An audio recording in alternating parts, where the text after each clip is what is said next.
يا اهلا وسهلا باحلى متابعين. وايه رايكم في فيديو النهارده اللي ان شاء الله هيعجبكم؟ والعلبه دي فيها ايه؟ وهنقول العلبه دي فيها ايه. طبعا مفيش فيها فيل. العلبه دي فيها مكون، يعني عايزه اقول لكم حرام ترموه، حرام بصراحه ترميه يا حبيبه قلبي. طيب ما تيجي نشوف فيها ايه. صلى على رسول الله عليه افضل الصلاه والسلام. وتعالوا نشوف يعني وصفه النهارده والمكون اللي في العلبه قدامكم دي. طبعا بواقي الفراخ يا بني. عايز اقول لكم بواقي الفراخ ناس كتير حرام يعني بيتفضل عندها فراخ او بيتبقى عندها فراخ، لا يعني لتاني يوم. مثلا انت عامله فرخه او عندك عزومه، او مثلا في رمضان في ناس ما بتقدرش تكمل حته الفرخه بتاعتها فبتبقى منها فراخ. فتاني يوم بنبقى محتارين نعمل فيها ايه. طب ما تيجي اقول لكم على وصفه حلوه جدا جدا هنعملها من بواقي الفراخ. ايا كانت بواقي الفراخ بقى صدور او وراك، هنمسكها كده نفصصها زي ما انتم شايفين. طبعا انا كانت بقى عندي فرحت بقى ايه، كان بواقي وراك على صدور، فصصتها زي ما انتم شايفين كده ورحت شايلاها في العلبه دي وحطيتها في الفريزر. جيت بقى في يوم، عايزه اقول لكم شفت المثل اللي بيقول القرش الابيض ينفع في اليوم الاسود، حاجه زي كده يعني، شبيهه لكده. فرحت بقى ايه، الولاد جعانين وكانت الساعه 11 بالليل ومش عندي حاجه في الفريزر بصراحه ولا في التلاجة. طب اعمل ايه اعمل ايه؟ اه، خطر على بالي المكون ده موجود في التلاجة عندي في الفريزر. فرحت جبتها. بقول الفراخ يا حبايب قلبي اوعوا ترموها، حرام، اوعوا ترموها. هتدخليها في كذا وصفة وفي كذا طريقة. طبعا الوصفة بتاعتي النهاردة من ضمن وصفات كتير قوي وطرق كتير قوي ممكن تعمليها ببواقي الفراخ. طيب هنعمل بيها النهارده طريقه جميله جدا جدا والولاد كلهم بيحبوها. فرحت بصراحه قلت لهم خلاص هاتوا فينو وهعمل لكم وصفه النهارده او الاكله بتاعت النهارده كده تتعشوا بيها، جميله جدا جدا. هتسموها بقى وجوع اخر الليل، جوع نص الليل.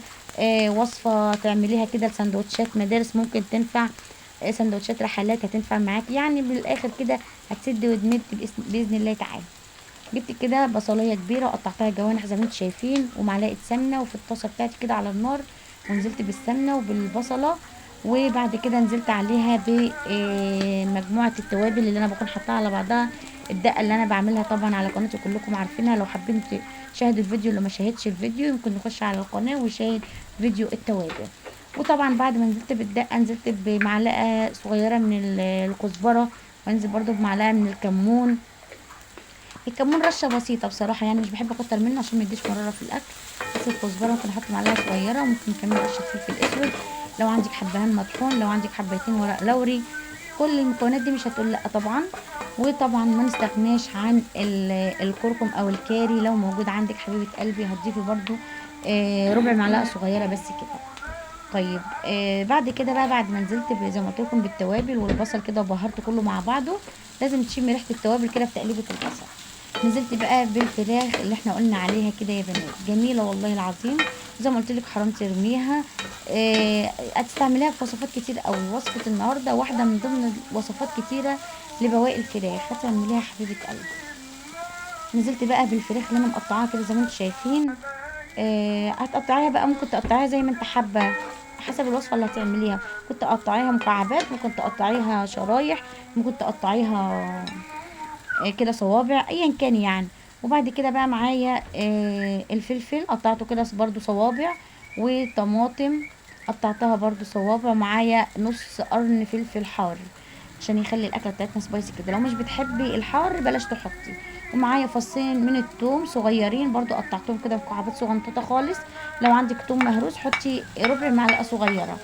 ونزلت بيهم برضو على الفراخ والبصل كده، اللهم بارك. عايزه اقول لك جميله، وصفه جميله جدا جدا، اللهم بارك. قلتها هي اللي وحشه بصراحه يعني.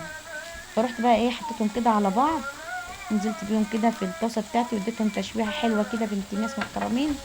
طبعا كل الخليط ده يا حبايب قلبي هينزل الميه اللي فيه، كل الخضار هينزل الميه اللي فيه والبصل وكده. مش محتاجه انتوا تحطي ميه خالص، خلي النار بتاعتك هاديه هاديه. وبعد التقليبه دي غطي على الخليط دوت وسيبيه كده مع نفسه، هينزل كل الميه اللي فيه وهيستوي بالبخار، اللهم بارك. تمام. بعد كده بقى هتعبيها في الفينو، هتعبيها في العيش، في القيصر. عندك كريب، تعملي شاورما كريب.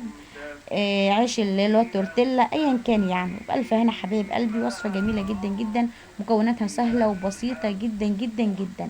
بواقي الاكل حبيبة قلبي، ما تحاوليش ان انت ترميها، كنت تعمليها زي ما قلت لك كده، وصفة من ضمن وصفات كتيرة قوي، وهتنفع معاكي وهتريحك، وكمان هتكون مغذية لولادك. حبايب قلبي ومتابعيني، اشوفكم على خير مع فيديو جديد. ما تنسونيش في شير ولايك وسبسكرايب للقناة. ما تنسونيش اهم حاجة في دعواتكم، ادعوا لي بصالح الاحوال، ان ربنا يشفيني ويعافيني ويهدي لي ولادي، اللهم امين يا رب العالمين. حبايبي ومتابعيني، بحبكم في الله جدا جدا جدا. استودعكم الله الذي لا تضيع ودائعه.